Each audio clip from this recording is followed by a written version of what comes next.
Ladies and gentlemen, this is Alex Stretch of H2O Wrestling, and you are drinking at Moe's.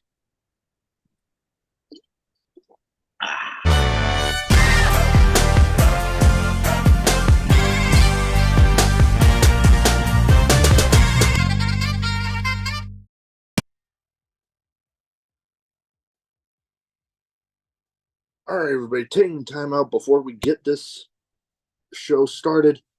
I want to thank Reaper Apparel for having Drinkin' Mo's be a brand ambassador for their clothing line.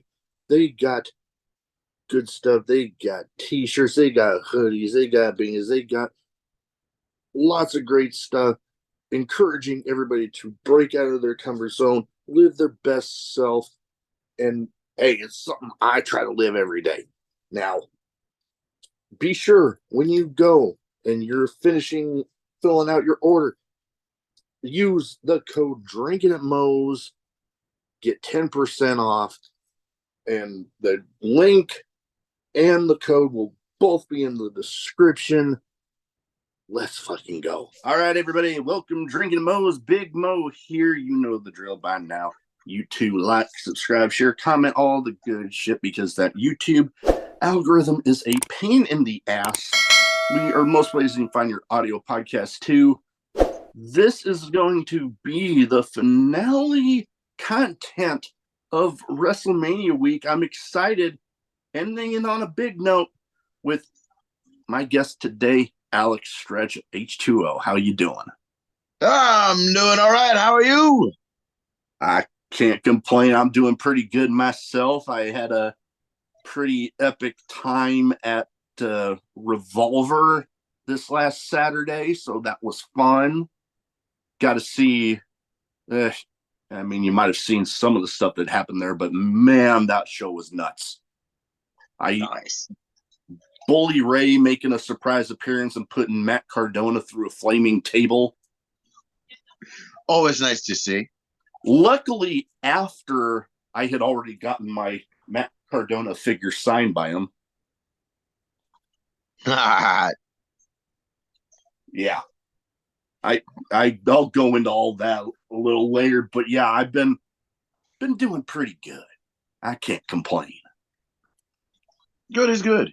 I got some pretty, well, I don't want to give too much away because it's not set in stone yet, but I got 3 relatively big names that said they were interested in doing stuff at the Revolver show. So, well, I can give one clue because he literally did a hype video for me at that show, but Myron Reed. So it's just a nailing down the date sort of thing right now, but I'm excited. Always excited to get, I'm excited to talk to the whole range of people in the wrestling business, but when people, especially people that have been on like the national TV skills that are still doing the indies, agree to it, I'm always like, holy shit, okay, let's go. All right, dude. They know where they came from. It's always showing love. Oh, yeah, that is true. Now, first thing I'd like to start off with everybody with is what got you started as a fan, and then what got you deciding to make the leap into the business? Oh, man. Now, do you want to get into that whole story of when the little Alex decided he wanted to be a wrestler? Or do you want me to just skip to the when I took that leap into training and finally decided, no, this is happening? Kind of a little bit of both. Like what was the first, like, damn, this is awesome, I love watching this stuff, and then when was that moment that you're like, you know what, I'm doing this? Okay, so to try and summarize that, I mean, it can be a bit of a big question. all right, when I was a little kid, my aunt, she loved watching wrestling and stuff like that. like friggin' anything, any like violent sports really. She was into. She was actually watching like early UFC and things like that before, like Mm. on the pay-per-views and things like that before. Oh yeah. And thank you, Enro. But so I got little inklings from her, but my folks, they weren't really that into it, you know. And one Yeah. morning, right? One morning, I was watching which one a, or I was just flicking through channels, I should say, you know, freaking Sunday cartoons, all that stuff, and I accidentally landed on the USA channel. It Mm. was a Sunday Heat, and there I saw freaking this bald guy, boom, boom, and this Samoan dude, boom, boom, beating the crap out of each other, right? And I'm like, Yeah. whoa, whoa, whoa, there we go, there we go. That's that stuff that Ro was showing me. That is yo, and that's where I discovered the WWF. Mm. Stone Cold and The Rock, and it's Oh yeah. so that's where I discovered this is a channel I can go to watch this stuff. You know what I mean? And Mm-hmm. then that kind of like spawned from there. And then as time would go on, you know, I would get into WCW and then Sting and all that good stuff. Oh yeah. Yeah. They. uh, what do we call it? The day that little Alex decided he wanted to do this stuff, you know, those is it, they don't really do them these days. I guess they don't feel the need to. But when, you know, in the 90s, they would have those bodies have been bruised. Oh, man, I think he might have been broken in Oh half. yeah. Oh, Those. dude, Yeah. don't.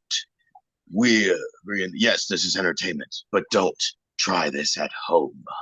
And then you're like, you know what? I want to. And I'm like, you know, it's pretty imitatable. So Yeah. me and my buddies would beat each other up in the backyard and stuff like that. And then it was just for fun and stuff. And then one day, my buddy, he was outside. He was off the trampoline, and I went to do something, and I hit the trampoline, and I don't know how high I really went into the air.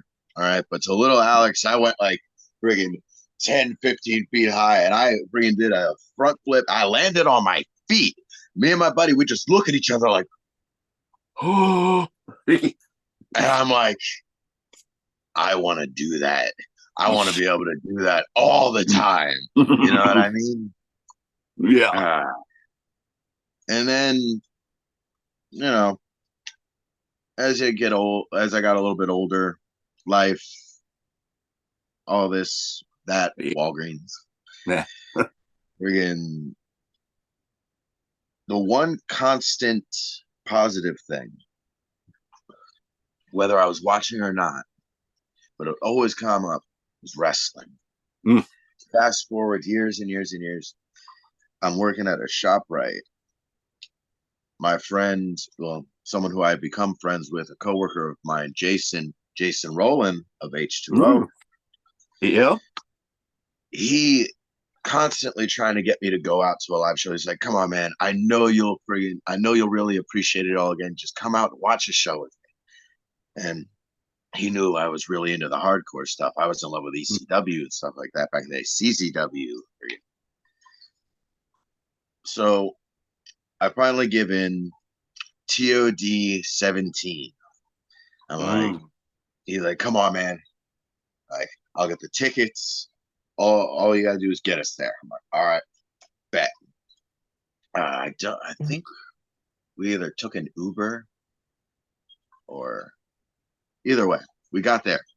Huge line, and that day there were many matches, many cool matches on the card. There was a little bit of drama going on at that time too. That whole you know, with the like cop calling and all that stuff. Yeah. But we're not going to get into that Yeah. positivity. Yeah. Positivity. Uh, Yes. for whatever BS there was going on, that was actually a really excellent show, and a match that stood out to me, a match that meant something to me. That one of the draws for me, the retirement match of Toby freaking Klein. Mm.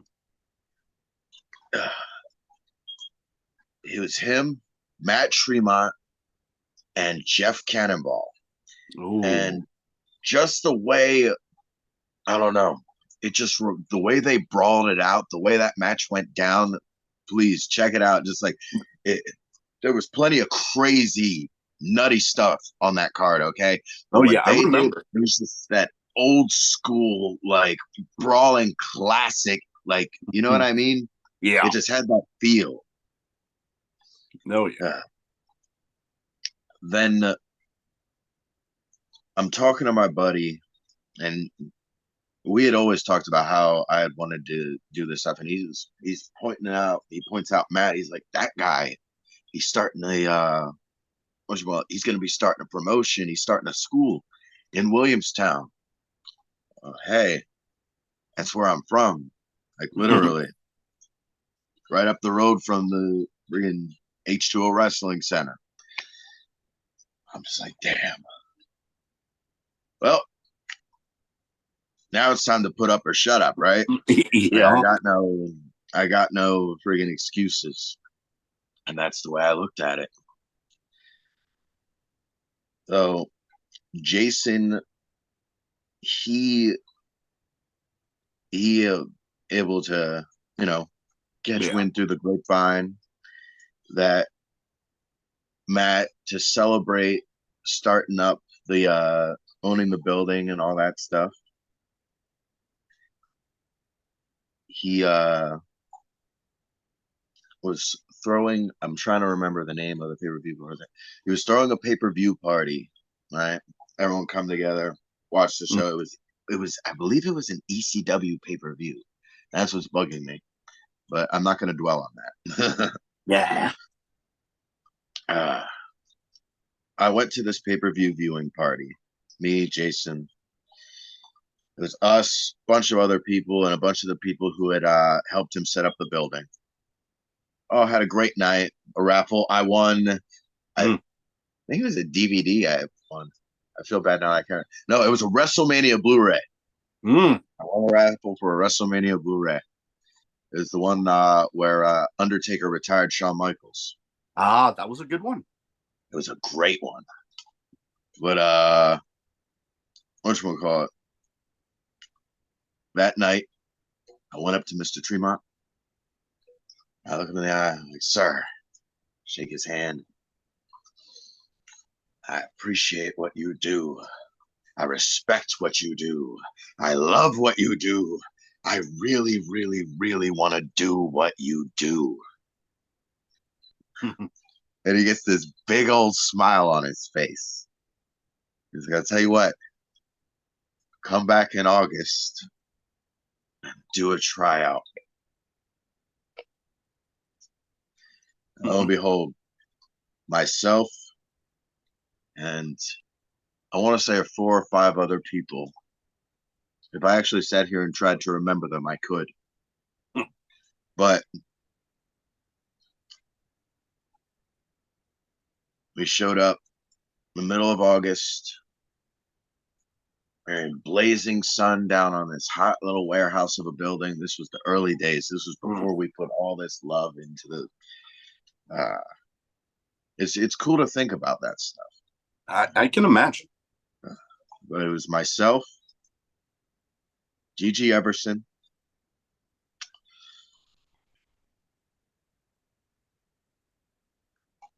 uh, this kid Chris, who I'm not going to blow too much smoke up his rear end. He's working on making a comeback. I'm rooting for you, pal.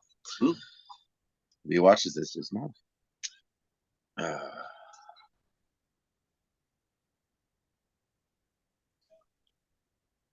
and 2 other people who I'm not necessarily going to name because, oh, in the long run, they didn't make it.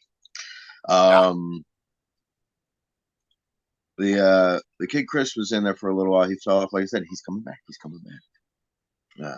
He's gonna be back, and when he's back, he's gonna be on the attack. Either way. Uh, that day sucked. I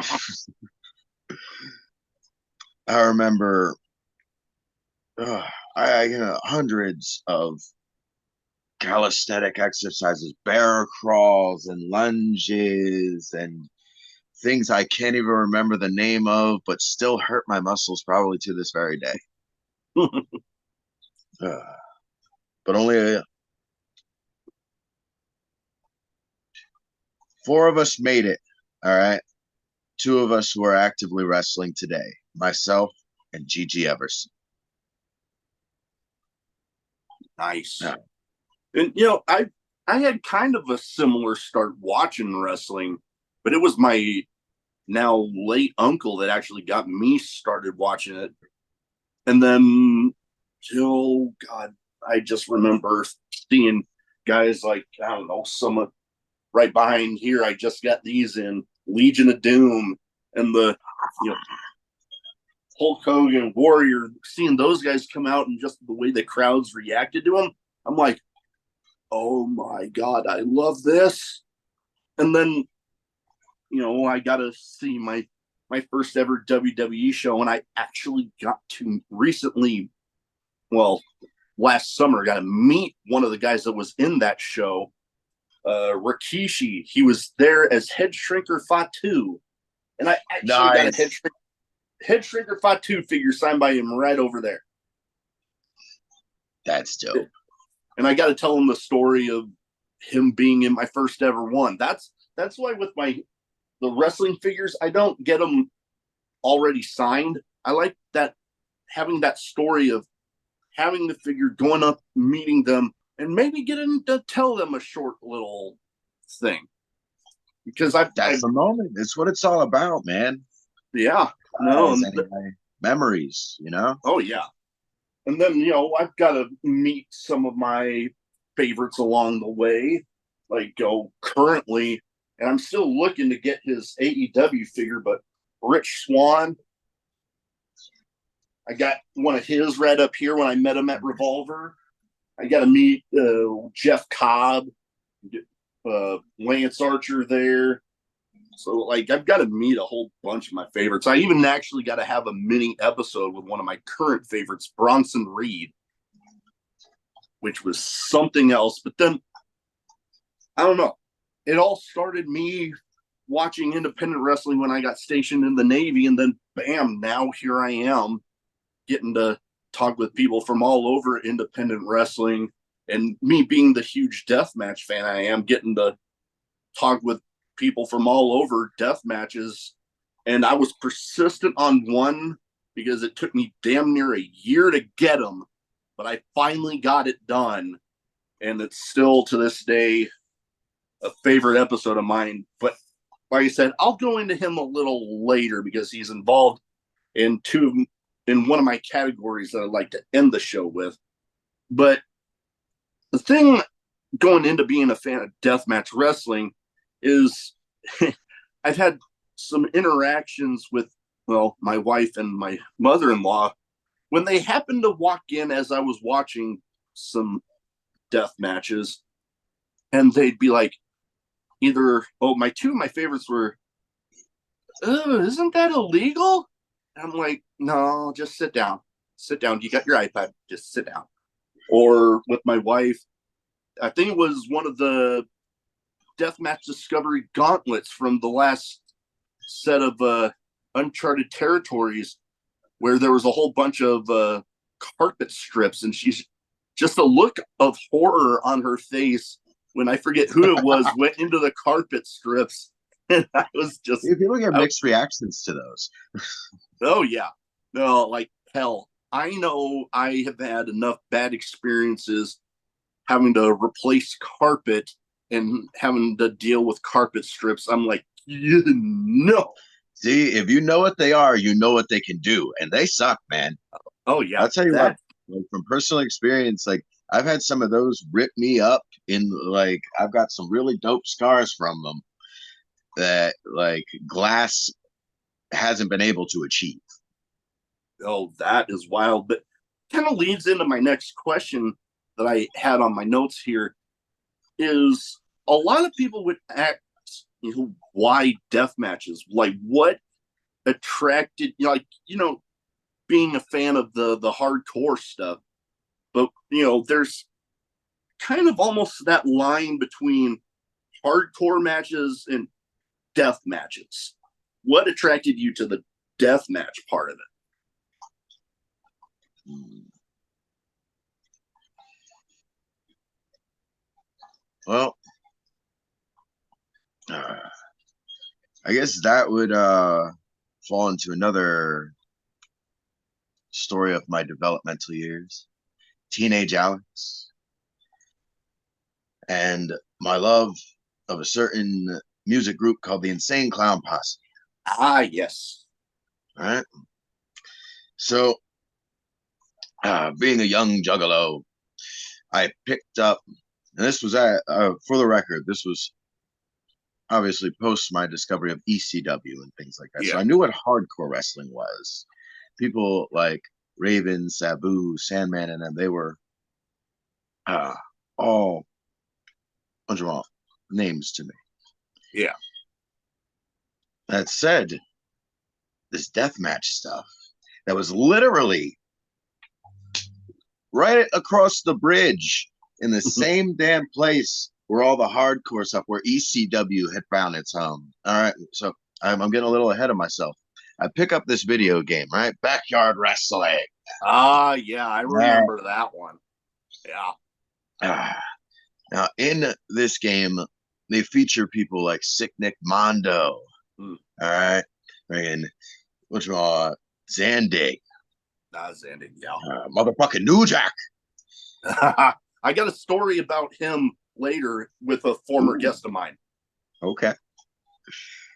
But so that's where I start discovering some of these other names. Obviously, I already knew who New Jack was, but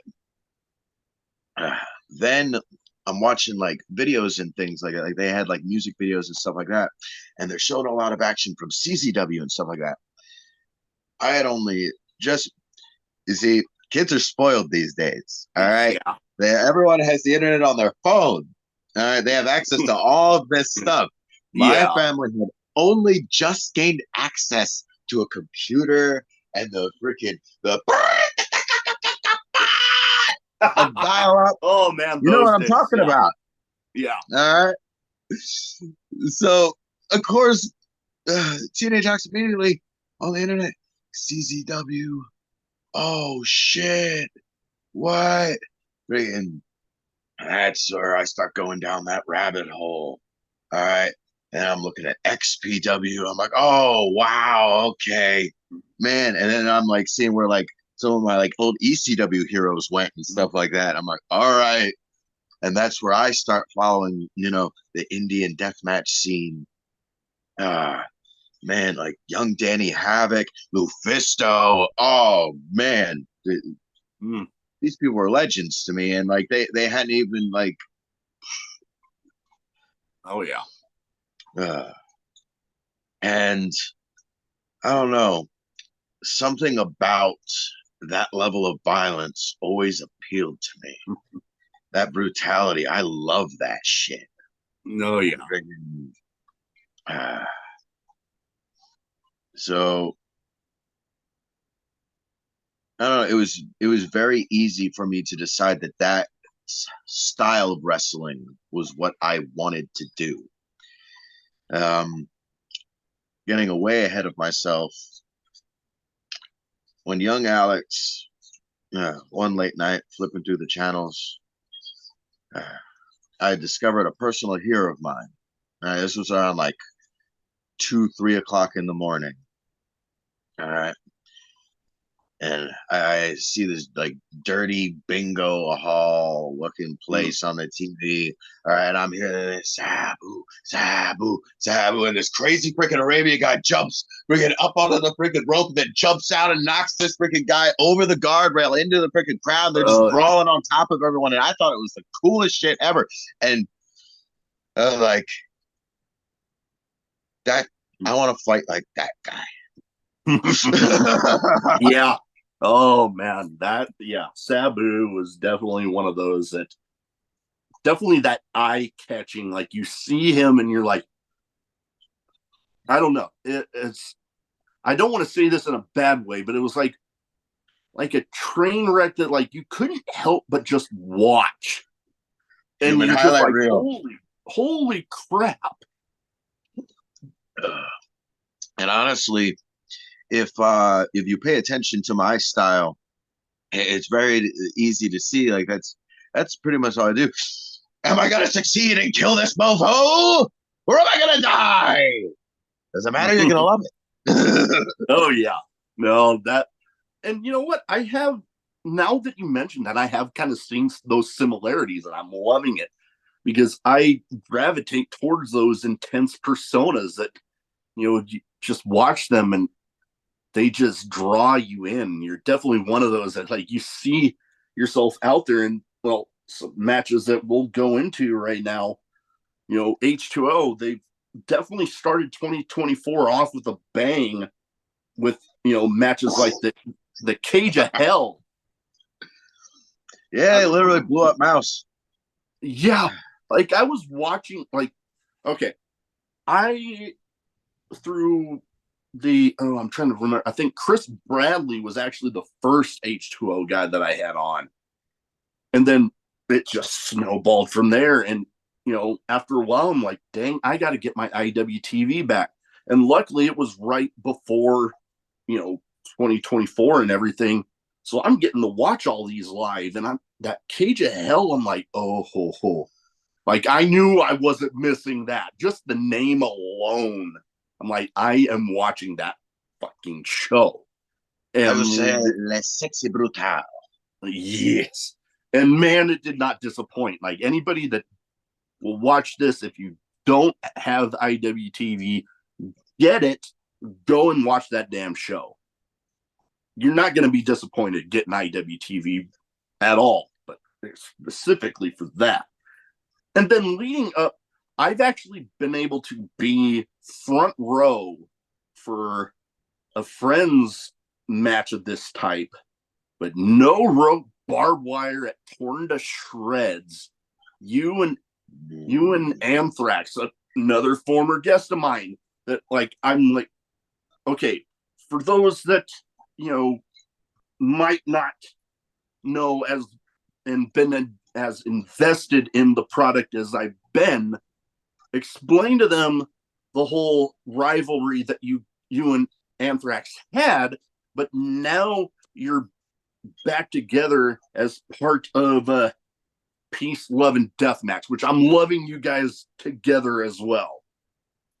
Thanks. Friggin' Anthrax, my brother from another mother, my compadre in chaos, as I like to put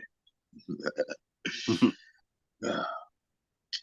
We, you could say, had a, unbeknownst to myself, difference of opinion on what direction we were trying to go in this violent journey we were taking. As in, I didn't. Uh, you could say, as to where myself, I have always been in this as the violence for the sake of violence type, if you know what I mean. Yeah.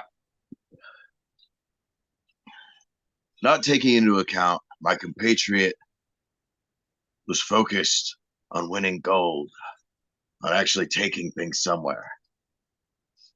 And I didn't understand that at the time, and I respect that. All right. I let him down. And ultimately, one night, I believe he lashed out in a way that only we would truly understand. Yeah. A way that I would have respected had he not, clobbered my friggin' lady in the face. Yeah. But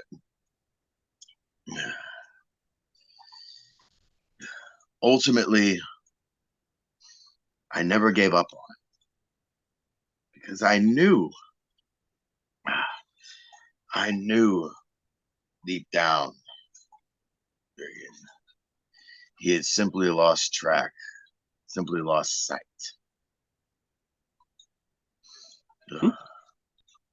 And, friggin', I guess that was my fault a little bit too. Either way, yeah, I had to Show my friend.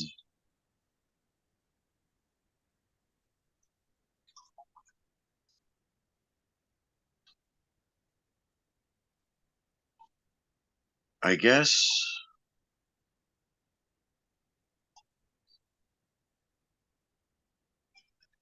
peace, love, death match. Yeah.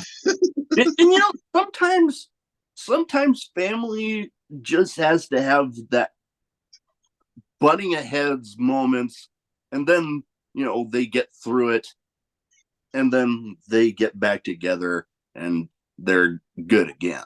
There was a time of turmoil and tribulation.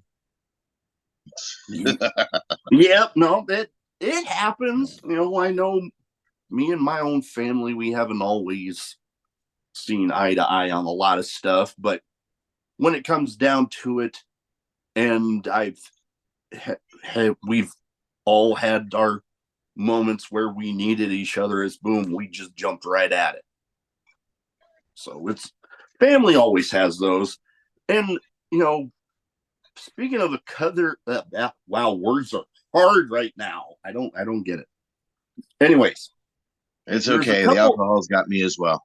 Yeah, I get every now and then, but there was a couple other promotions outside of H2O that I wanted to get to, because one, I've had the promoter of one of them on, and the other one, they're making a comeback. And during the original run, they actually came through Omaha, and I've actually been to a show. The first one that I've had the promoter on for was Bloodstorm Pro, and Ah, they've had I've been keeping up on them, and man, for me being the fan of that style, loving the product. Obviously, I nothing but great things to say about them. But what's it been like for you there? I have nothing but positive things to say about Bloodstorm. Positive atmosphere, great place to work, and plenty of point of objects to play with. No, I've heard and I've seen. Yeah, it's definitely. And another the other promotion, the one that's been through Omaha, Mid Death Pro making their comeback on April 20th. Yeah, back and higher than ever. Yeah. Seeing you and a bunch of the H2O guys are going to be there. You, I believe, Anthrax, I know, I'm wanting to say both Chris Bradley and his partner are both going to be there, as far as I'm aware. It's just, I know at least, I know,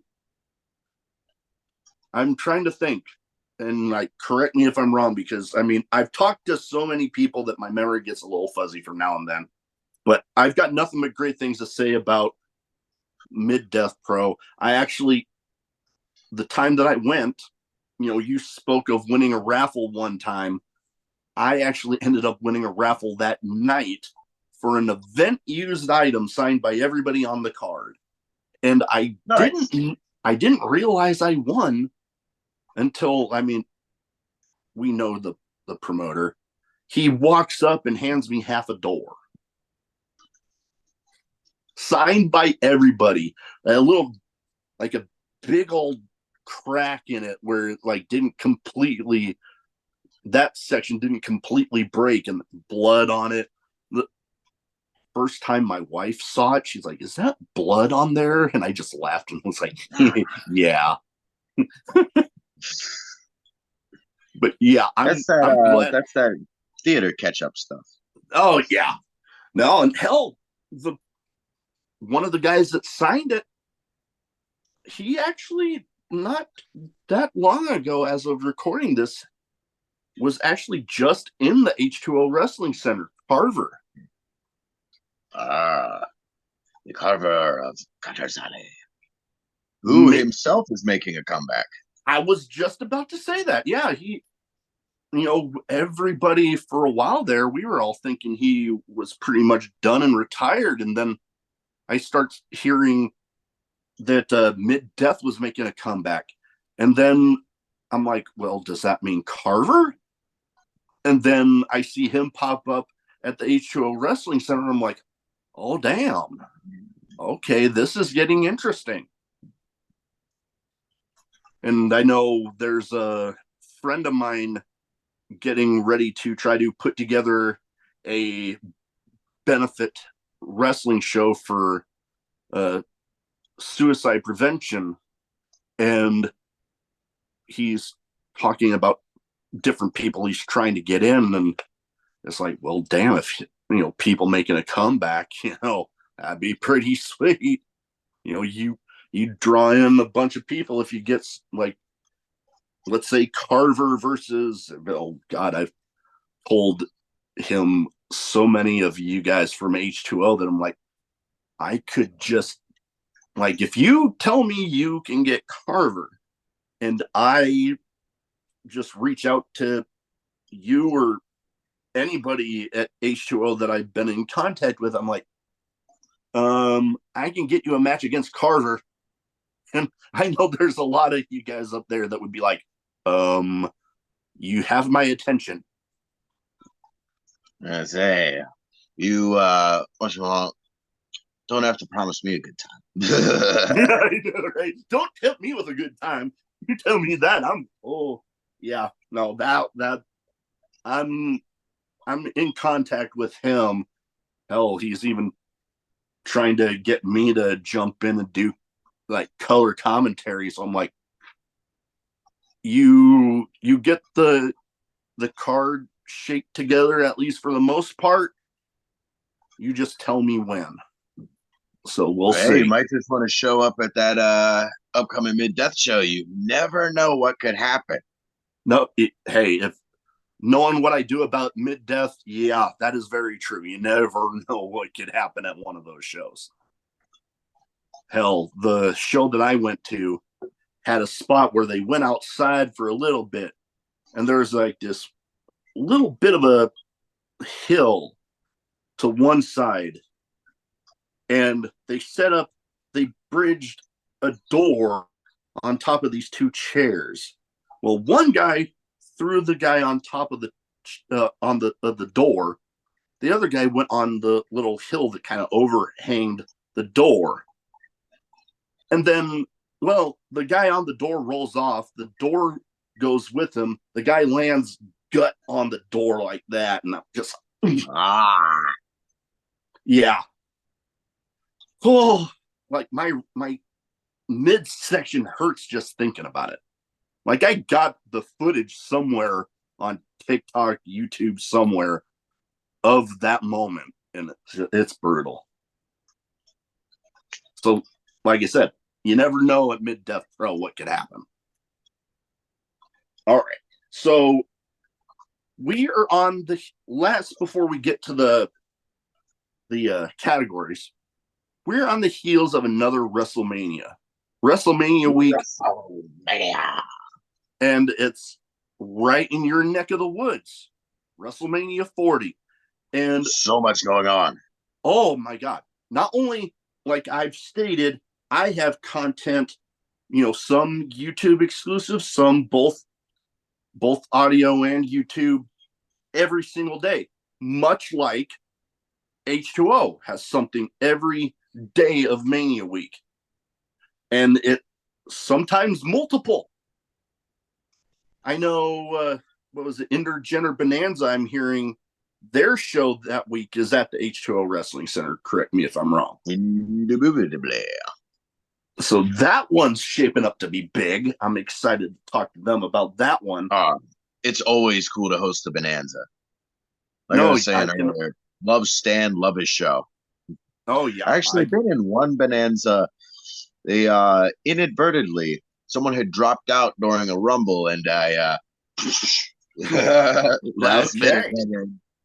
You know what? That I've actually heard of quite a few people. That's how they end up getting in a show. Somebody has to drop out for whatever reason. They're sick, injured, whatever it might be.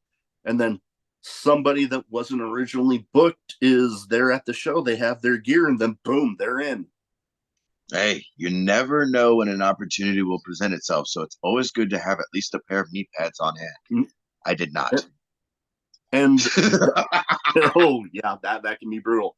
I know for me, I'm much the same way with the podcast. Like if I get the chance to be at a show and somebody there it has the time to do one in person, I always have my mobile stuff with me. I have my mobile set up that I can just whip it right out of there, boom, set up, and I'm boom, good to go. Only reason I didn't get that at Revolver this last time was because me being the dumbass at the time, my portable charger wasn't completely charged, and my battery on my phone almost ran out. Shit happens. Shit All right. happens. So, what are you looking forward to with Mania Week? I know Intergender Bananas got their stuff. H2O's got their stuff. I know I'm particularly excited for Monday Night Death. That's one I'm particularly looking forward to.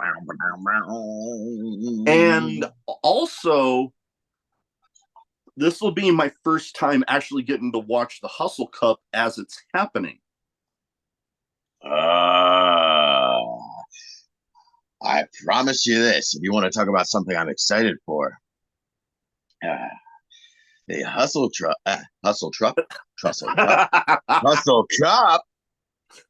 is going to be a treat. Yeah. For myself and everybody watching, not just because of the tournament, for obvious reasons. Okay. Yeah. So to backtrack a little bit earlier, you see, as opposed to where I felt I had lost sight of our goals. Anthrax, he had lost sight of the violence. I feel like we're back on track. Okay. I feel like we are once again simpatico. All right. I feel like that little bloodletting between us brought us closer together. All right.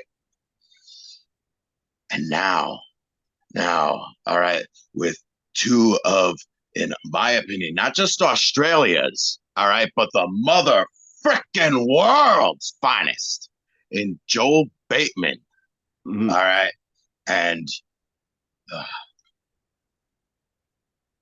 forgive me, sir.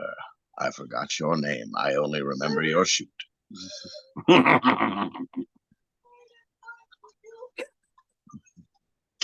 Well, he's probably going to hurt me for that one. No, yeah, I guess we'll find out. But, it's okay. That one, I'm definitely looking forward to that match. Not only because I've had both you and Anthrax on, but my first ever, like, actual death match, and not, like, hardcore match with the death match name slapped on it, which I've seen plenty of those. But my first, like, legit death match, the way we all know it, was at Revolver, and it was Joel Bateman versus Jake Christ. And that was I didn't wild. personally see it, but that just sounds like an awesome match. Oh, man. It was amazing. It ended with them taking like 4 folding chairs. They bridged like 2 panes of glass on there. And then, those that know Jake know his boy Bobby Olson rolls in, and I see him pull out lighter fluid from his pocket. They light the glass on fire. It was intense, and I was loving it. I was like 3rd row,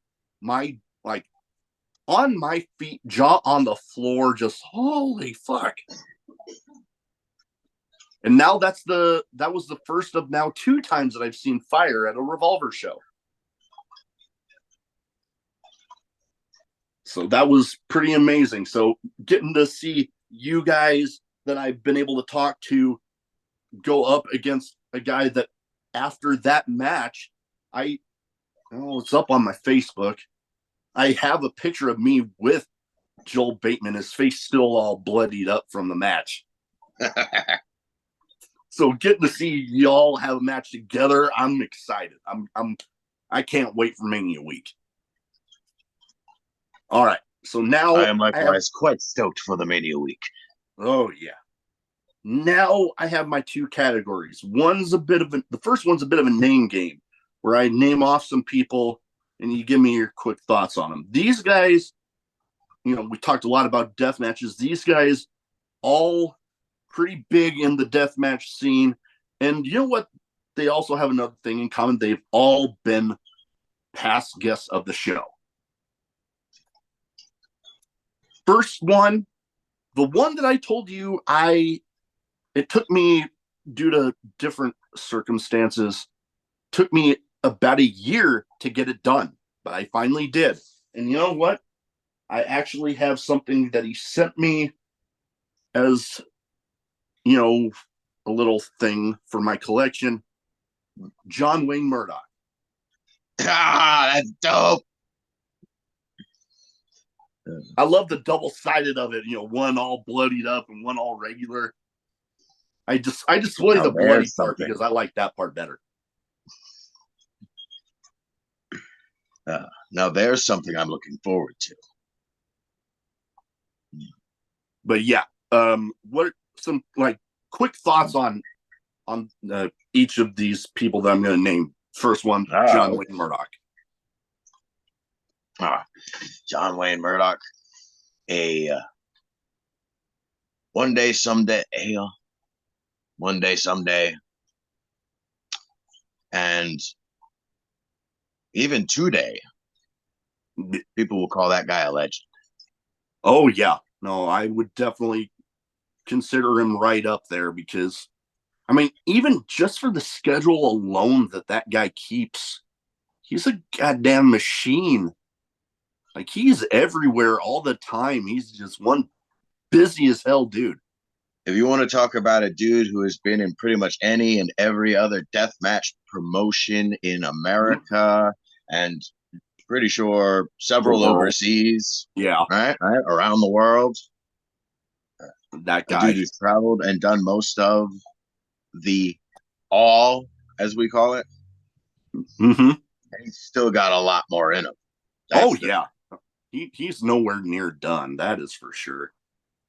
So to actually, to culminate my opinion on him, I don't know if you're aware, he and I have a match coming up.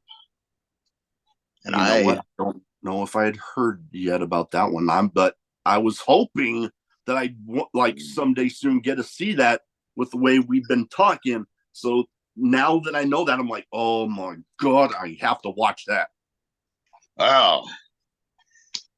Not only are we throwing a match, not only are we going to be having a match, but it is a match for a very good cause. It is to help a dear friend, Jimmy Chondo Lion. Oh yeah, his show off the door, running off the door. I forgot. And damn well, I promise you, that's what you're going to be seeing me do. Because man, that not only is it to help out a friend, but I get a chance to face a person who I consider one of my ultimate tests. Can I really hang? Am I freaking really worth my salt? Do I really freaking know? I faced him once before. It was in a freaking tag match, though, and I, to this day, 1 year ago, had an opportunity to, and it fell through, and I still need to know. That is going to be epic. I don't, with as much as I've been keeping up on, that show in particular, I don't know why that one slipped through the cracks on me. But I'm excited for that damn show. I will be watching because it's going to be on IWTV, if I'm not mistaken. If anywhere, it will be on IWTV. Yep, I'm pretty sure from what I remember hearing. So yeah, I'm excited, and for the whole show, but that match in particular, man, that's going to be intense. I'm going to love it. I promise. I'm getting giving it everything I am for my friend and for myself. Oh yeah. All right, I'm coming for you. Next one, a guy that I respect him wanting to be humble when I brought this up. But I talked about him being a deathmatch legend.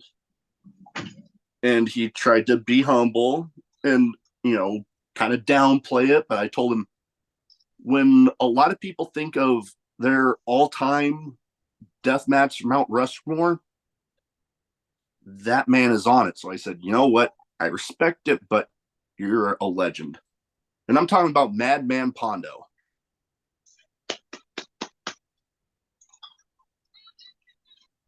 Whoop whoop to that.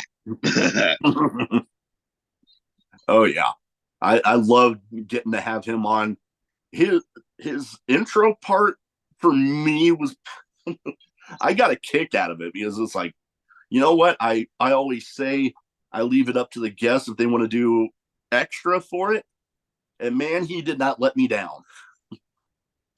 Living legend, one of the greatest of all time, still doing it. And another person I discovered through Backyard Wrestling. Yes. Yeah. We actually talked a little bit about that. All right. Actually, the first time I met him was at the H2O Wrestling Center. Nice. And I had the fan butterflies in me, I'm like, oh man. The first thing I could say to him, I was like, sir, I used to play as you in video games. He's like, yeah, I was in a couple of those. And we introduced ourselves. And he is just really down to earth, really awesome dude. Oh yeah, nope. I loved talking with him. That right there was an all timer for me. Like there's one person that I've, a little off topic here, but I've mentioned it, where you've said, little starstruck there for a little bit, but if I were to wow, words are hard again. If I were to be able to get this man on, I could never do another interview episode and I would be happy. But he's the one guy that I swear I don't know if I'd be able to get words out, but Stone Cold Steve Austin. No. Man, if I were to ever be able to have him on, like I said, I can do my opinion episodes and that be it. Because in my head, I've had him built up as much as I have over the years. And in my head, I'm like, how the hell am I going to top that besides having him on again? No, that's fair. You want to talk about one of the GOATs? Oh, I'm actually watching through the late 90s Monday Night Wars era. I'm getting to see the beautiful Austin era in full effect. Oh yeah. Oh man, that was a time. All right, now back to the list. I got two more here. The list. Like I said, both have been on, and well, I think it would be safe to say that you know this man very well. Low Life Louie. Another greatest of all time, living, working legend. Maybe even doing it better today than he did yesterday. He's doing a pretty damn good job for himself right now. Another person I consider a personal hero, a mentor, a friend, and freaking family. A dude who freaking one of the first people who made this dude who, no matter like, I always have kind of had that like, mentality of like, do these people hate me or whatnot?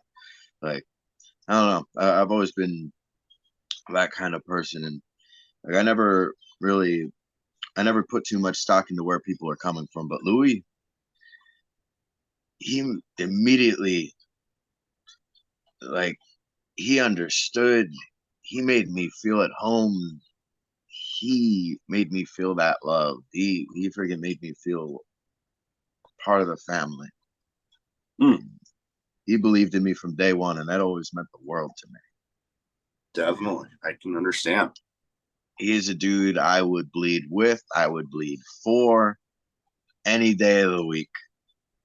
No, And yeah, I know he would do that for me. I have no doubt about that in my mind. He definitely came across as, if he knows you as family, you're good for life. One of the most genuine, real, respectable human beings I have ever known. Ever.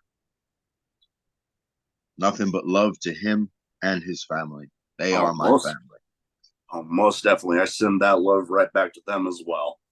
Now, last but not least here, a guy that, he was there for a little bit during the last bit of uncharted territory during the Deathmatch Discovery Gauntlet. A guy I've had the privilege of having on the show, Remington Roar. Ooh. Hey. Ah. You know, again, whether we're fighting alongside one another or beating the living shit out of another, I love and respect that guy. Oh, yeah. Again, I gotta say, again, we met each other in violence, and I felt like that is what created the mutual respect that bonded us in the tag team of Blood and Thunder. Nah, Yeah. that is a dude. Like, watch, mark my words. He is a person who's going to be one of the big name players in deathmatch in the future. Oh, most definitely. I completely agree with you. He definitely has that mentality that, as long as he doesn't have any, really bad injuries come up, if he stays healthy, he is gonna be a force. Injuries are they're unfortunately a common side effect of our particular chosen path in this That business. that is true. I mean, shit. Look at he's still out there doing it, but man, he had a bit of a scare, and Hoodfoot. Like, I was watching that event where he had that thing, was a light tube or something, got him in the arm pretty bad, and like I was watching, all of a sudden the match just ended, and I'm like, what the hell happened? And then I Was see that recent? pictures. I wanted to say it was a GCW tournament where, like, all of a sudden, like, after I see the pictures, I'm like, that explains it. Like, he had a pretty nasty gash in his arm that they had to, like, rush him out of there. Was that a TOS? I'm wanting to say, yeah. Okay. I want to say it was one of the TOS shows, yeah. And like, I just remember, oh God, after I Anyone saw that. watching, feel free to correct us if we're wrong. Yeah. Lord knows I've been wrong once or twice. All right. Now I have some random questions. Some might be wrestling related, some might not be.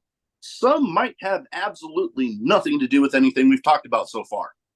My favorite pancakes are blueberry. Okay. I do enjoy me some good pancakes from time to time. If I'm having anything extra in them, it's usually blueberries or chocolate chip. One of the two. Great choice. Either one, I'm good with. But first question that I have for you: craziest in match moment for you? And with the whole deathmatch scene, there's probably plenty to pick from. In match for myself or someone else? You know what? If you want to do one of each, go one of each. Oh man, one of each, one of each, one of each, one of each. Shoot. So I gotta say, we've had some pretty wild things happen at the H2O arena, but you have. watching when we had access to the two rings and watching Colby Carino freaking go freaking, I believe it was a power bomb. I believe it was a power bomb. Freaking, I might be wrong, but watching him get freaking put through that flaming table that was floating over the middle of the, that was one of the wildest things I have had, like I have seen in front of me. in person and watching his body boom hit that and then bounce down. I was like, oh my gosh, is he dead? Yeah, that would be hard to top that one. uh, and uh, for myself, so you want the craziest or the scariest? ¿Por qué no Yeah, las why not dos? scariest? Well, let's go with scariest. Scariest? All right. So this was it wasn't technically a death match, it was a hardcore scramble, right? It was Okay. a whatchamacallit. I can't remember the exact stipulation, but there were lots of ladders involved, right? And uh for some reason I took a liking to this particular wooden ladder. Mm. And uh even though I wanted to put one Frankie Picard through it, he wound up getting the better of me in the situation. And I would wind up taking a one-legged Joker driver off the apron through this Mm. wooden ladder. Oh, when I went through said wooden ladder, I would come down crashing to the floor, and that's when the world started spinning. Oh boy. Uh, so, as it turns out, I friggin' had just cracked my skull and blew out my eardrum. Oh, That part was oh, unbeknownst to myself until I'd gotten to the hospital. oh. But I look up, the entire room is literally melting together around me. I'm like, wow, man, now this is no acid trip I was ever prepared for. Now, in my head, I'm coherent enough to know there's only like one other spot before this match is over. I'm like, all right, I'm gonna shove my head under the ring.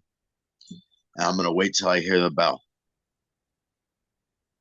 I'm waiting, waiting.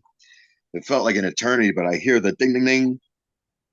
I immediately got up. Somebody tried to get my attention, and I feel bad to this day because I know that I shoved them out of the way because I had to get outside. I had to puke. Vertigo, Mm. freaking it was I didn't know what had happened to me, but I know that I was hurt. I knew that I was seriously hurt. I get outside, I'm yakking, I'm touching the side of my head. There's just blood all over my hands. I'm like, all right, this is bad. I'm Yeah. like, uh, I'm just saying, all right, again, if I can at least go home, maybe I can sleep it off. Yeah, bro. Because I don't want to go to a hospital, right? How the hell am I going to explain this? I'm not Yeah. even coherent enough to explain this. I know that, like, I knew what just happened, but I just wanted to go home. I'm like, Yeah.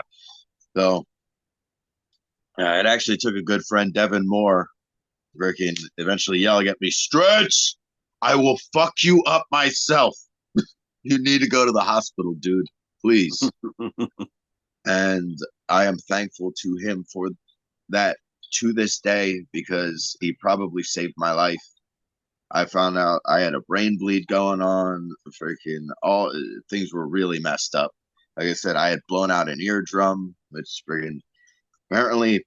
So this is a little bit of knowledge to anyone who might not be aware of this. Like I don't know this kind of stuff, but our ears actually directly affect our whatchamacallit, our balance and stuff like that. Mm. Like if anything like bad happens to them, if we like blood in eardrum and stuff, we will suffer like vertigo and things like that severely. And that's what had happened to me.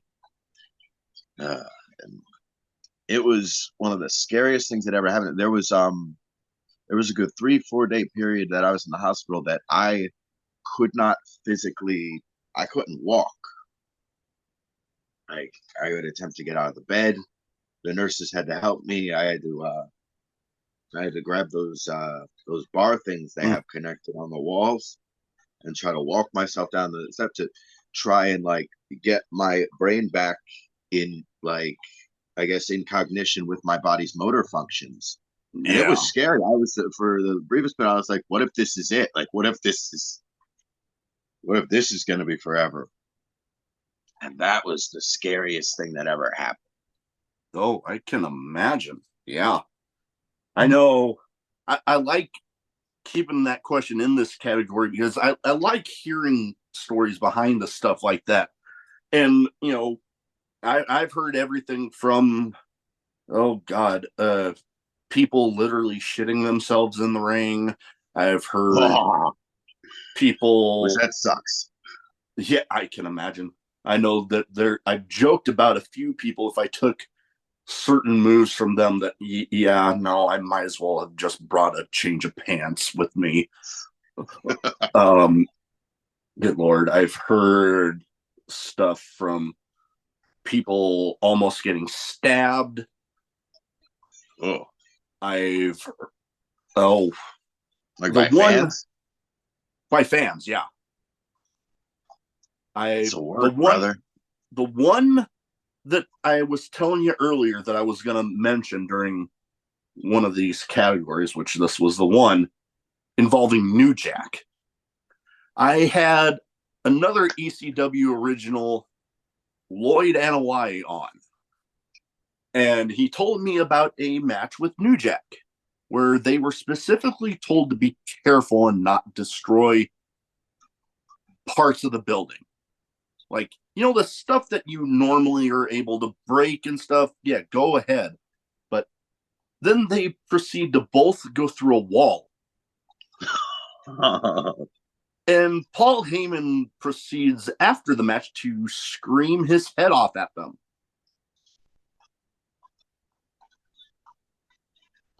Yep. So I love it because I get entertaining stories like that. All right, now this next one, I'll admit I don't have too much experience with this group, but I will say that the experience I do have, they tend to be some of the most accepting and welcoming people that I've had experience with, and that's juggalos. What's it like for you being a part of that group? Because, like I said, the little experience I have with people that I've known that consider themselves juggalos, some of the most accepting people I've ever met. Uh, to start that one out, I want to give a shout out to the Juggalo family. Whoop whoop. Ah, freaking, ah. You know, to say that, like the way you put it, some of the most accepting people, Juggalos are music fans. You know, Uh, a lot of someone actually made a fun comparison. Now, definitely different lifestyles, but a fair way to look at it. Um, Juggalos are basically just a modern version of the Kiss Army. That same cult following that they had back in like the 80s and stuff like that. People live that life. Well, it just represents that lifestyle, rock and roll all night, party every day. Mm-hmm. All right. Freaking Juggalo lifestyle. They understand the struggle. Scrubbies roll hard. You know what I'm saying? Mm-hmm. You know what? That's what it is. People from all walks of life, and freaking, it doesn't matter. Freaking, they'll talk mad shit on the freaking Richie scumbags, but it doesn't matter if you're freaking rich, poor, mediocre, freaking this, that, and the third, freaking who like, freaking male, female, transgender, freaking this color, that culture, this. That. We're all just people, man. At the end of the day, one of my favorite things about freaking deathmatch wrestling, all right, it's the fucking blood. All right. Because you know what? It all comes out the same color out of every Mm-hmm. single person you take it out of. Absolutely. All right. And it's all red. We all bleed the same. Unless you're like an Mm-hmm. alien or some shit like that, which I Yeah. respect you too. Yeah. Okay. Do not kill us. Either Yeah. way. Freaking uh,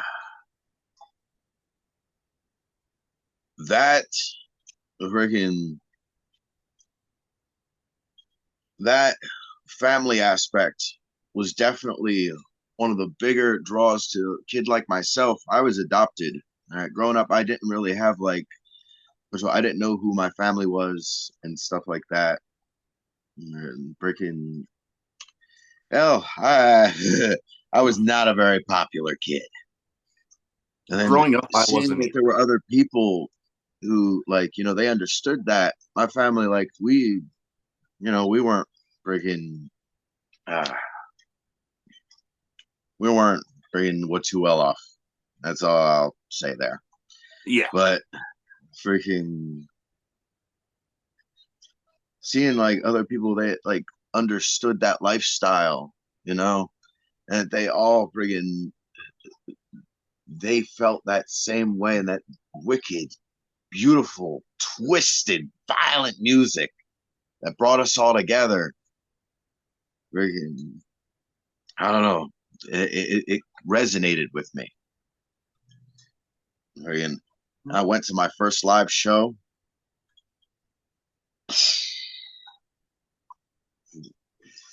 Ain't nothing like getting hit in the face with a soda bottle to tell you that you love a band. Yeah. All right. Well, you know what? Next question kind of ties into, you know, soda and drinks and stuff. Because I would feel weird if I didn't have this question in here with the name of a show like I have. Favorite drink, whether it be alcoholic or non or shit, one of each if you want. Favorite alcohol or drink? Alcoholic drink Or or alcoholic drink. Yeah, alcoholic drink, or if you want a non-alcoholic one, either one or both. Okay. De que no las dos. Right. And as a juggalo, my go-to is Fago. I was gonna say that, yeah. All right. Now, my personal favorite flavor, I have to say, I'm actually constantly torn, but I would say the candy apple or the what you would call it, the cotton candy, just have like a Ooh. special place in my heart. If you Ooh. haven't tried either, I highly, highly recommend. I'm gonna have to keep my eye on those because those Yeah, two man. flavors sound delicious. Yo, friggin' after this is all over, send me your shipping info. I got you. Sweet. All right. Yeah, and you know what? Freaking Even after I drink it, it's getting displayed behind me here. All right. So, now, alcoholic drink. oh yes. Uh, I'm very much a whiskey guy. That said, my favorite beverage would be the Moscow Mule. Ah, that's a good one. That is a good one. I It's know. mint. Oh, I know me. When it comes to mixed stuff, I'm a bit of. I like a good Jack and Coke with grenadine. Like it basically tastes like a Jack and Cherry Coke. Love it. I dig that. Close to an old fashioned. Yeah, and then non-alcoholic. I'm a bit of a Dr. Pepper fiend. Respect. Yeah, my wife likes to tell me I have a problem. I tell her as long as I got some, I don't. Fago has a Dr. Pepper. No kidding. Yeah. All right. Awesome. Uh-huh. Now, Okay, let's kill everybody's shit and make it better. all right. Now, going somewhat back into the deathmatch stuff, what is a weapon you would like to avoid being used on you in a match if you got the choice? If I got the choice, like now, would you say one that's commonly used or just a one that or popular or just that has like a mythos of being unsafe? Why don't we go with that? We'll go with that. Pencil board. Yeah, that would be one that I can see. I know I've I've had multiple people on, but the one that mentioned this one the quickest was actually Alex Cologne, who's toothpicks, anything with toothpicks. Toothpicks. No, I respect that. So if you don't know, it's really that like freaking wood being a kind of like a biological substance, it it rots. So Yeah. if you get any of that crap stuck in you, okay, and toothpicks, it's way too easy. Don't get me wrong. Skewers are good for that too. No one talks about that, but they're not nearly as bad as toothpicks because they can like when you get hit with the toothpicks and stuff like they can go in you like that, man. You get that stuck in you, you get Mercer and shit like that, and it's I hear stories about that all the time. Yeah, you might get That's, lucky and get the whole thing out, but you break off the wrong piece that's getting stuck in there. Yeah, all sorts of nastiness. that said, I personally am not above using those sort of things as long as we're using them in a sense what I consider a sensible fashion. Gotcha. Let's just say I won't be walking away with bringing a couple of them broken off inside of them. You know, in my opinion, that's also a matter of knowing who you're working with. Yeah, true, true. There are certain people I'll never let swing a light tube at me. Bless their hearts.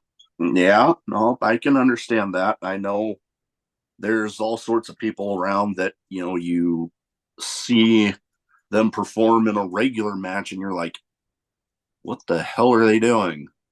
So like you getting them in a death match, you're like, nope, You not see my gonna. Yeah, no, definitely do. Now we talked a little bit about H2O's plans for WrestleMania week. Everybody has their own favorite matches or moments from WrestleMania. I know I've got a few. What is a favorite WrestleMania match or moment for you? favorite WrestleMania match or moment for me. All right, I've got a couple solids. What you call it, and I can literally give you my top three right here. So favorite match. Now you know what? Actually, I'm gonna have to do four Okay. because there's a favorite match for like what's wrong, pure entertainment rest or pure entertainment. Like this was one of the greatest things I've ever seen moments. You know what I mean? Mm-hmm. And then there's the as a fan of pro wrestling as a whole and having gotten the chance to go back and like this is what made me fall in love with the professional wrestling aspect of professional wrestling. And that's the Gotcha. one I'm going to start with. And I'm going to say brother versus brother, Bret Hart versus Owen Hart. Mm. You know what? That was a match that freaking changed my freaking like entire freaking opinion of technical wrestling and how amazing it could be. They Oh, put on a freaking clinic, beating the crap out of each mm-hmm. other, and the way it ended. All right, Brett on the top rope trying to go for the rope, but no, Owen catches him. And the Oh, character work between the two. Not to take anything away from Bret Hart, but let's face it, his brother brought it out of him the best. oh yeah. That And you that know did what? that. Yeah. That really did it for me. That's all I was gonna say there, man. Oh yeah. But before you get to the next one, the person I recorded with last night actually brought up that same match. It's just one of the greatest matches ever. If you, Oh, from a totally. wrestling point, it's storytelling and freaking what do we call it? Just the wrestling itself. It was Mm-hmm. violent. It was intense. Oh yeah. Everything meant something. It was passion between these two because they had a point to prove to everyone Mm-hmm. watching, and they did. All right. Oh yeah. If there was Oh yeah. like, if there was a match that was ever like, hey, this is friggin' Bret and Owen Hart. This is the Hart Foundation. This is who they are. That's that match. Oh yeah. Totally. Not to take away from Jim Neidhart, who is the motherfucking man. Great, one of the greatest goatees ever. Yeah. So you had a couple others. A couple other WrestleMania moments you were mentioning. Oh yes, the other WrestleMania was all right. I didn't know if which one I. So You're now a in my opinion, one of the So we're about to get into two of the greatest passing of the torch moments of all Mm. time. Okay. All right. So we got what should we call it? Hulk Hogan and Ultimate Warrior. Mm. All right. That for me is just one of the most entertaining matches ever. All right, as a huge Ultimate Warrior fan, just watching that match and like you could, a lot of people can argue, and it rightly is probably Ultimate Warrior's greatest match. That yeah, probably. I know there are That's, people who aren't fans of Warrior. It's okay, but I mean, I'm a fan of them. I loved him. Friggin' anything that oh come on, shake the ring, murder a guy. Like he was Goldberg. Let's face it, he was One of the Funko Pops I got behind me here. nice. One of the only ones I keep out of the box was the Hall of Fame edition Ultimate Warrior. Awesome sauce. Not for nothing, man. He was what I feel like he was like the foundation for like the build of characters like the Goldberg archetype and stuff like that. This unstoppable machine that just comes out and mows through its opponents. You know what I mean? Oh yeah. And that's just one of the greatest. That is one of the best matches ever. Again, what you call it? Now, this this next one was just my, like I said, this was just my personal favorite. Gotcha. I felt like as a kid, this was the WrestleMania that kind of like had truly solidified me as a fan going forward. Like from the kid who watched it on occasion whenever his folks were watching it, when they would let me watch pay-per-views with them and stuff like that, to like religiously. And that was WrestleMania 2000. That was a good one. That was, and that actually I got a reverse head behind for myself there. But yeah, no, just the everything going into that, the drama, I guess you could call it. All right, and the build up with all that, it just truly meant something, in my opinion. Oh yeah. And friggin' what you call it, and the Chris Jericho walking away the way he did, I felt like that. I don't know. In my opinion, that night solidified the foundation of a new era, the beginning of a new era in like the WWF as a whole. I can understand that. Yeah. You know what I mean? Like the two top guys. Oh shit! Freaking here comes Chris, and like I don't know. It was incredible. Now, fast forward, this was just for me. I don't know why this just for me my personal favorite of all time. The other passing of the torch moment. Rock and Hulk Hogan. Ah, yeah. Classic. As a little kid, look, have your opinions of Terry Bollea. That's okay. It's totally okay. You know, it is what it is. But Hulk Hogan, that is a legacy that, in my opinion, just you can't deny it. No one can ever deny it. If it weren't for that man, wrestling would not exist the way it does today. Most definitely. Most people that don't even really follow professional wrestling at all, they hear Hulk Hogan, they're like, oh, the thing you're talking about, that's the thing that he does. That guy, exactly. That guy. No matter what, he's the most recognizable to this day, most recognizable name in wrestling. Most like, all definitely. Around the world, people know the Hulk Hogan. Oh yeah, can't argue that one bit. But him versus The Rock, who had, you know, like he had now built himself as like he was the freaking most like powerful, you know what? There's no way to avoid electrifying superstar going in the WWF. Was it the then E at the time? Was it the E at the time? Was it? You know what? I'm one to say it might have been. I can't remember right now. But that, you felt that energy, Oh okay? yeah. When those two like just walked there and they stood in front of each other and that power, it was magical, okay? Like Mm-hmm.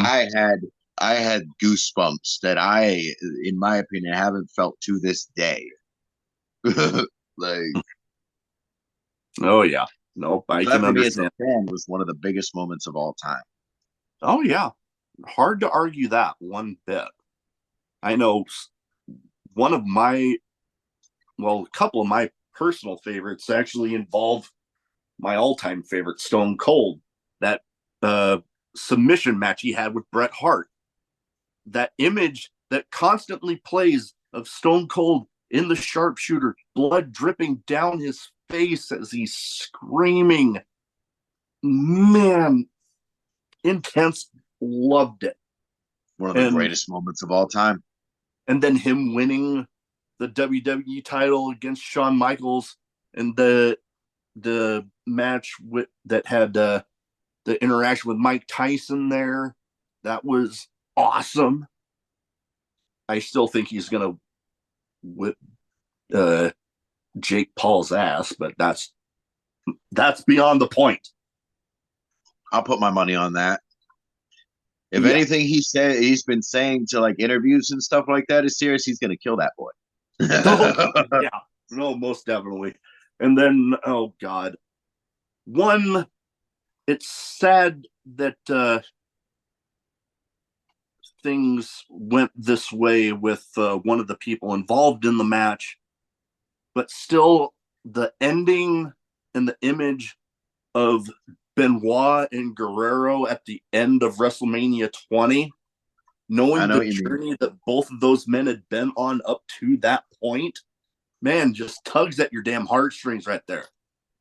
It was one of the like first like major storylines that I truly like them just doing their thing. Like I don't know, that was when I'd really gotten into things. You know, like the ruthless aggression era going into that. Like in my opinion, it's one of the best eras of the Oh, most WWF/E. most All right, definitely. like I don't know. No, I don't think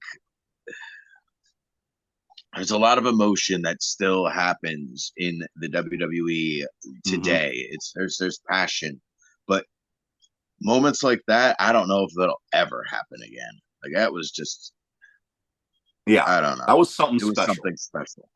Yeah, It was something special. most definitely. Now, Freaking, oh yeah, I was going to say it's just a crying shame that things went the way they did for either of those men. oh yeah, for both.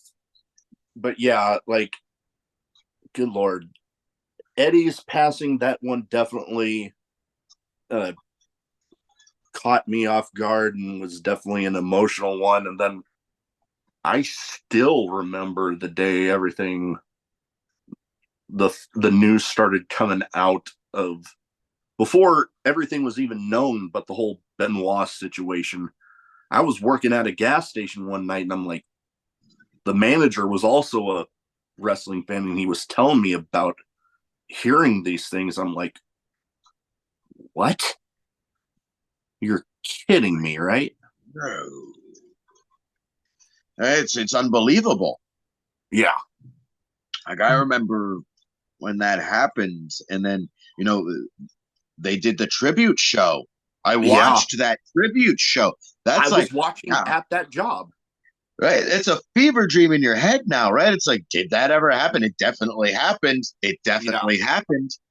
And then the next night, like they literally made that entire Vince McMahon put out that actual statement, like going back on everything. He was like, please don't pay attention to all of that. We didn't know what was going on at the time. And it's like, damn. Yeah. Like, and I was like, wow, this is real. Like, Yeah. it's really real. Yeah. And It then was it's it weird was a now shocker. thinking that now Vince is getting that treatment himself. We Let's won't be go into all. real. Hmm? Let's be real. That's full toilet bowl circle right there, pun intended. Friggin' all the signs were there. Yeah. Okay, if you Yeah. look at one of our favorite eras, I literally have it actually silently playing in the background right now. Like I said, I've been watching what you call Ruthless Aggression era Yeah. and WCW and all that good stuff. Hmm. And you pay attention to how Vince McMahon booked all that stuff. Pay Oh attention yeah. to how he booked his female talent. Oh yeah. Okay, Oh yeah. all the signs were there. He made Trish Stratus bark like a dog in the middle of In a wrestling ring. in her How bra. disrespectful. Yeah, Yeah. how disrespectful. Yeah. Not to mention all the other things that he did. All right. And at the Hmm. time, let's face it, it was a different area. Everyone ate that stuff up. Yeah. But yeah, no, And you it look back was. on it, Yeah. all right? And like you realize, oh, no, that was messed up. Yeah. No, that because it was funny when all that stuff was like really coming out, and he was, Vince was being forced into retirement again, but everybody was saying all of the allegations that were coming out. Nobody was surprised. Nobody. Yeah. Like, and then the whole, not for nothing, I personally expected all of that stuff to come out a year or 2 years ago when Oh yeah. they initially booted him out of the company for Yeah. the allegations and all of that stuff. Oh I'm yeah. just like, wait a second, wasn't there an internal investigation and all of that stuff? Yeah. And even I thought it was funny that the internal investigation composed of members of his board and his family that were all on his payroll. But Yeah. No, I'm with you there. but Totally that with you. happened, and now all of those same people are being ousted from the company because they were involved in this quote unquote cover up. Which, and is there even a point in putting quotes on that? Because it's very clear that that's what happened. Yeah. No, I'm with you. He pooped on her. Yeah. When me and my friend that do our opinion segment stuff of the podcast, we did an episode on that whole situation, and I made a joke that he pulled an Amber Heard on her. Oh, yeah. Only he made her sit there. Yeah. Yeah. Just thinking about it, it's just like, oh yeah, no, that whole situation is whole loads of messed up. If he ever makes a comeback, he can come back as the Scat Man. Oh my god. It's wrong though. It's wrong to whatever for real. Whatever happens in that situation, I hope that all parties involved do get their justice. And I only talk shit about that, saying that like, oh, freaking, she's just mad that she didn't get paid. Screw that. You know Oh what? no, most Freaking, of them. whatchamacallit? She is a victim. And freaking, if that's the whole reason freaking that she finally came out, good. She's freaking right to come after him to get paid because freaking, not for nothing, that this low life not only did these things to this person, okay? Right? That This to is so my many personal take others. on it, right? And so many others. And once again, who knows all the other people he paid off? Okay. Yeah. Mm-hmm. All he had to do was do the same scumbag thing that he had always done and pay this same girl off, right? Pay another person off, right?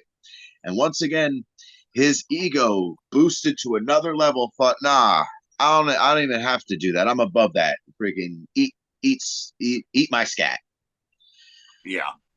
Full circle. Now it's finally coming to bite him in the ass. Like, no, you do deserve your comeuppance, and that freaking, if that's the way it needs to come out, there's your justice. Most definitely. Freaking. So I hope she gets hers, and I Oh, hope he gets his. oh yeah, most definitely. I'm completely with you there. He definitely deserves whatever he's got coming to him. Mm-hmm. All right. Last but not least here, best advice you have for anybody wanting to get into wrestling. regardless of whatever style or what do we call it, level, I guess you'd say, of the business or aspect of the business, being a wrestler, manager, which well, person in the background, referee.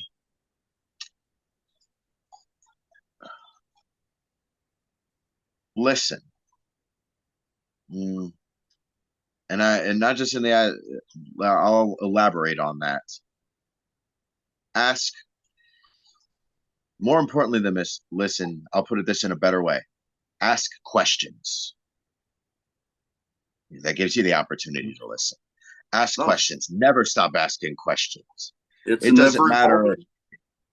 It doesn't matter if you have a million, billion, trillion questions. It doesn't matter if they've answered you and you don't understand the answer and you need to question the answer to that question. Keep asking questions. Oh yeah. And it doesn't matter if it's from your trainers or veterans in the business or anything like that, because you'll never, ever, ever stop learning. Okay. And that leads into the other lesson of what you want. Never stop being teachable, but never stop asking questions, because not only will you learn more about whatever it is you're trying to learn in the business, okay, but you will learn more about your peers and those around you, okay. You will learn more about other aspects of the business that you probably weren't even thinking about trying to learn, that you weren't even interested in. Who knows what where that type of stuff could draw you. You know what I mean? Mm-hmm. No, I And totally, on the totally agree. vice versa side, you can also learn things that you might not necessarily agree with, or people to watch out for, this, that, and the third. Mm-hmm.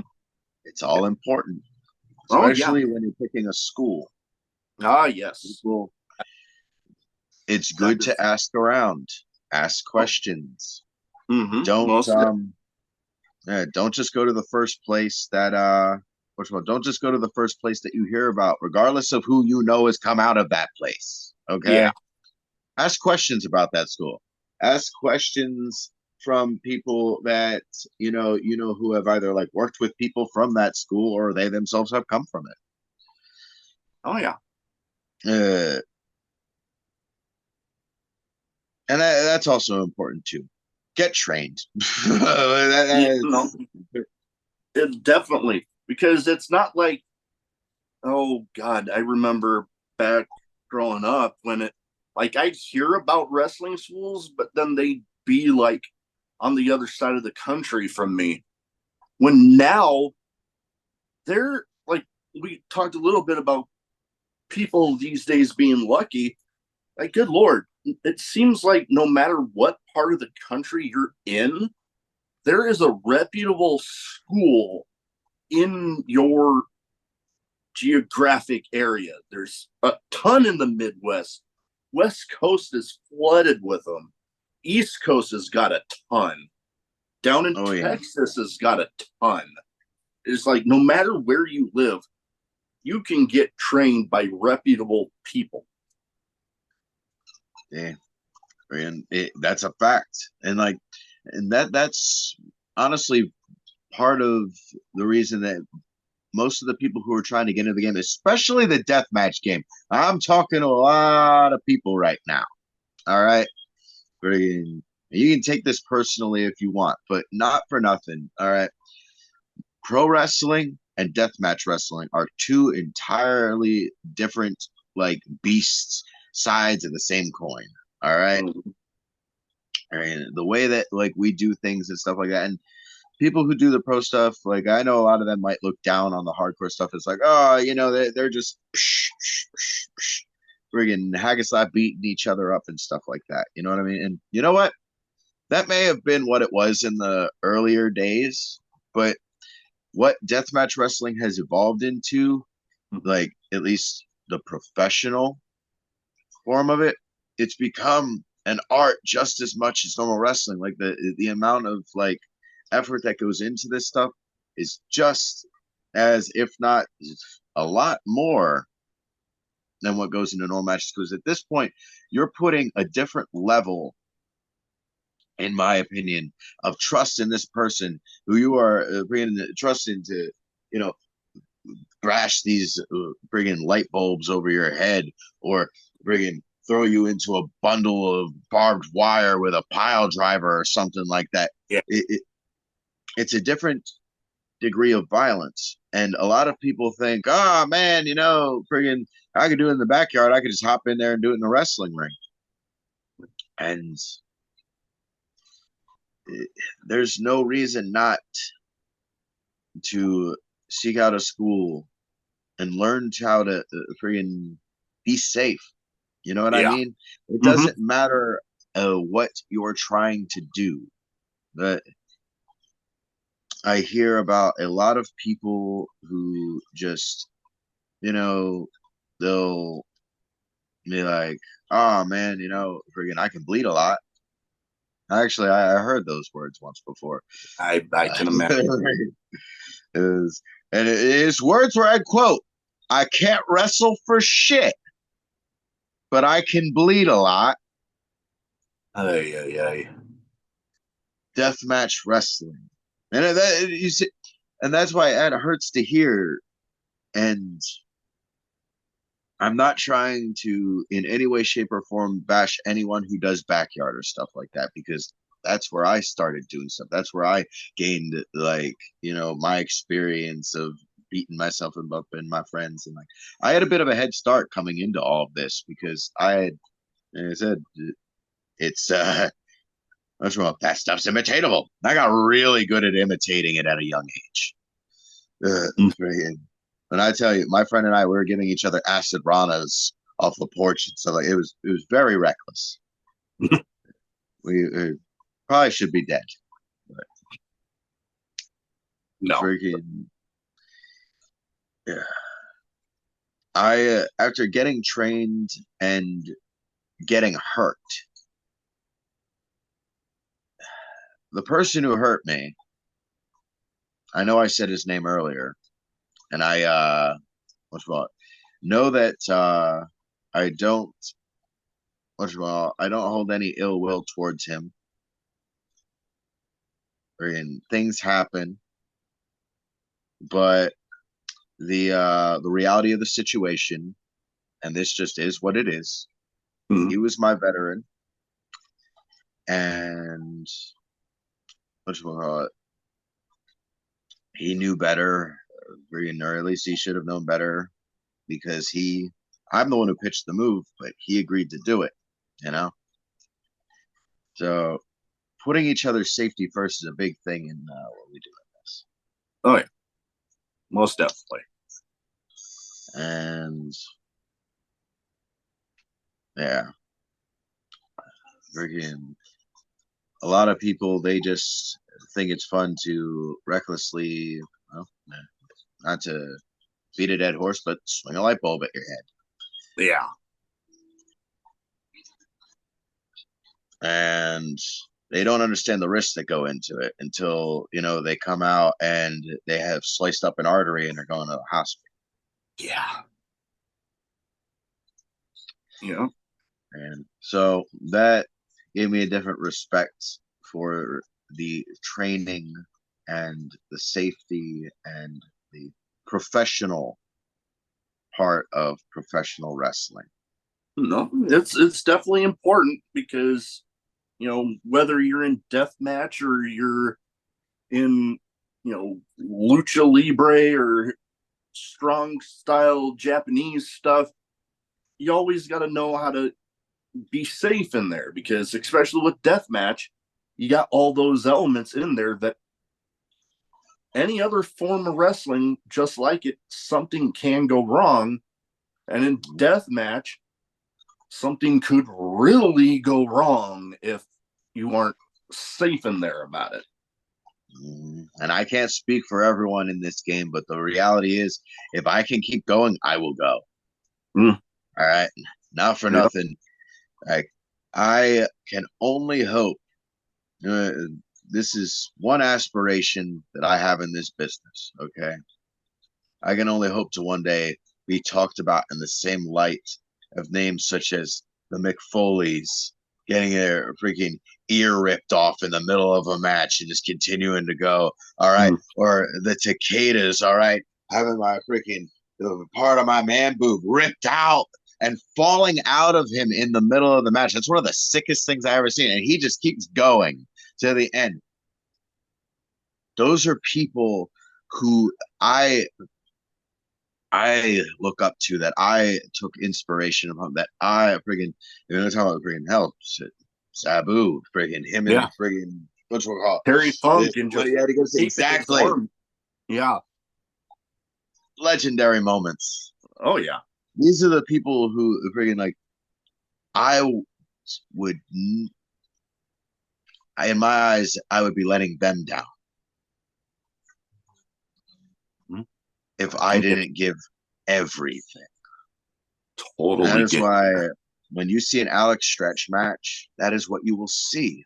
I don't care if it's the opening on the card, if it's the middle of a card, if it's the goddamn main event. I promise you the same energy every single time. And every time I've watched you, I can verify that. Every single time. All right. Well, that is about all I have. But before we go, where can people find you social media wise? So if they don't already have their eyes on you, they can go ahead and get them there. On social media, you can locate me on Facebook under my real name, Alex Stretch. Yeah, that's right. That's a shoot. I'm also on Instagram, Alex Stretch 20. Yeah, Stretch I'll 2 get it in the description. We'll find that somewhere. And then I'm also on the Twitters, or formerly known as Twitter, now the X thing. Thanks a lot for that, Mr. Elon Musk. Yeah. But under We Are Stretch. I'll get all that in the description so people can get their eyes on you. Because I know that if people see, like I said, you give the same energy, whatever spot on the card you're on, if more people see that, people are going to get as much enjoyment out of watching you as I do. But like I said, that is about all I have. Thank you for taking the time to talk to me tonight.